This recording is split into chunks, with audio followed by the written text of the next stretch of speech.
So here we are with episode 9? Yeah, episode 9.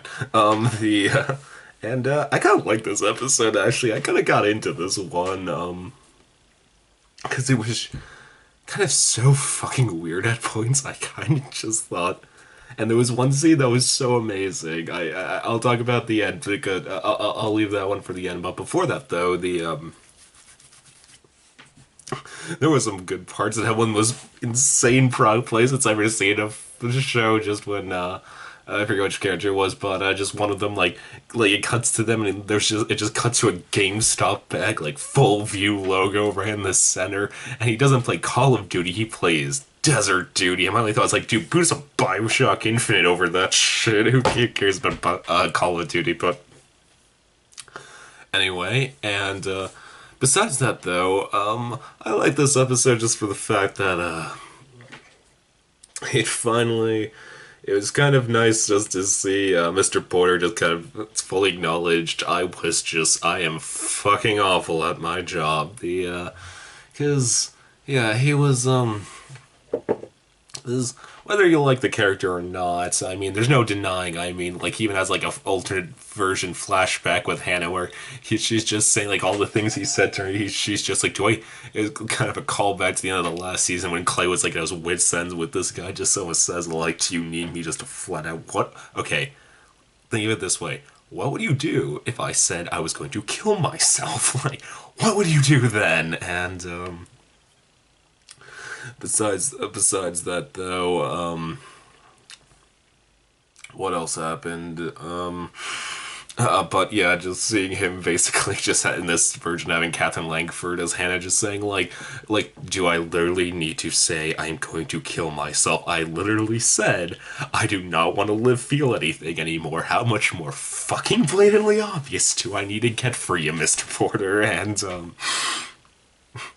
so that was good, and anything else that happened this episode that I liked? I liked this stuff with Mr. Porter, just and I'm trying to think. I kind of like this stuff with Clay this week, just when he was almost just when he meets I just forgot his name, Tyler's friend, like the goth guy, when he's just like, dude, like you got the shit beat out of you for like Justin, like to get a confession. Was like, dude, that's fucking hardcore. It's like, thanks, man. That got a laugh out of me. And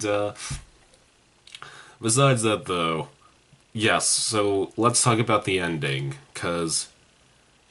Oh wait, before that though, there's actually one last thing I need to talk about with the Mr. Porter stuff. They tried to do like kind of recapture the scene in the first season, like which I thought was one of the highlights of the show when Clay was just like contemplate like after like he hears the end of his tape and realized that Hannah has nothing bad to say, and it was like, oh, and also that brings me to another point when everyone's just saying like, Clay, like shouldn't he be like so upset the tapes are like online, or like, oh god, Clay, like the tapes, man, like you're just as guilty as the rest of us. I'm like, you guys do remember he is the one person in all 13 tapes who she had only the nicest things to say about through and through, and actually he's the one person that he it's not what he did to her, it's what she did to him in her eyes. And even though Clay doesn't see it that way, that's how Hannah saw it. And yeah, that was like a whole big part of the first season, how like everyone else on the team was super pissed off that she had nothing bad to say about Clay. But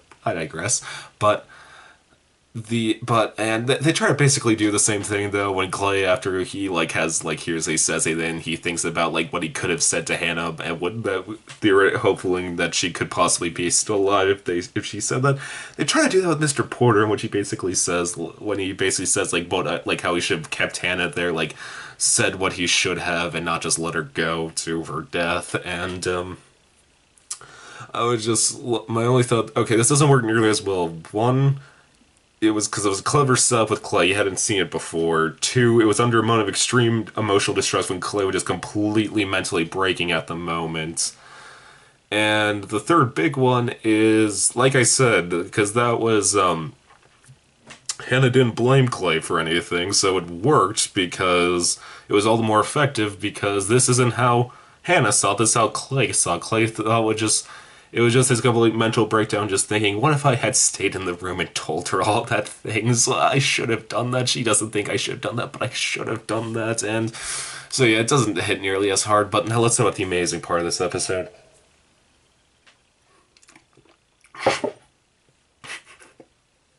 The,